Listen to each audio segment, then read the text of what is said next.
Uncle என்ன விட்டுருங்க uncle, எனக்கு வலிக்குது, என்ன அடிக்காதீங்க, என்ன கஷ்டப்படுத்தாதீங்க, என்ன விட்டுருங்கன்னு சொல்லி கேட்டுருக்கிறா. என் பிள்ளைய வந்து பலால் நடிச்சிருக்கான். என்னதாண்டா நடக்குது இங்க? இந்த அம்மாவோட கண்ணீரை பார்த்தாலே பெரும் வேதனையா இருக்கு. இவங்களோட 10 வயது குழந்தைய பாலியல் வன்கொடுமைக்கு ஆளாக்கி இருக்கான் வடமானத்தை சேர்ந்த ஒரு புறம்போக்கு நாயி. எதையோ கை வச்சு இப்ப நம்ம வீட்டு பொண்ணுங்க மேலேயே கை வைக்க ஆரம்பிச்சுட்டானுங்க. அவனுக்கு தெரிஞ்சிருக்கும் போல இந்த திரு மு.க. ஸ்டாலின் மாநகராட்சியில கை வச்ச எவன் கேட்க போறான்னு. ஏன்னா காவல்துறைக்கு தான் நேரம் இல்லையே. முதல்வரோட ஷோக்கு பாதுகாப்பு கொடுக்கவும் இங்க நடக்கிற போராட்டத்தை தடுத்து நிறுத்தவும் தான் டைம் இருக்கு.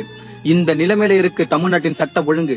இதுல வேற எந்த கொம்பனாலையும் குறை சொல்ல முடியாத ஆட்சி 2031 வரைக்கும் நாங்க தானே வெக்கமே இல்லாம சொல்றாரு. இதெல்லாம் எதிர்த்து யாரும் கேட்க மாட்டானுங்க. ஏன்னா இங்க தான் நிறைய 200 ஊபிஸ் இருக்காங்களே. எங்க கிட்ட அதிகார உரிமை இல்ல, ஆனா கேள்வி கேட்கிற உரிமை இருக்கு. இது கேள்வி கேட்க நேரம், நீங்க பதில் சொல்லதான் வேணும். Justice delayed is justice denied. இந்த வார்த்தையை மாத்தி அமைச்சிருங்க.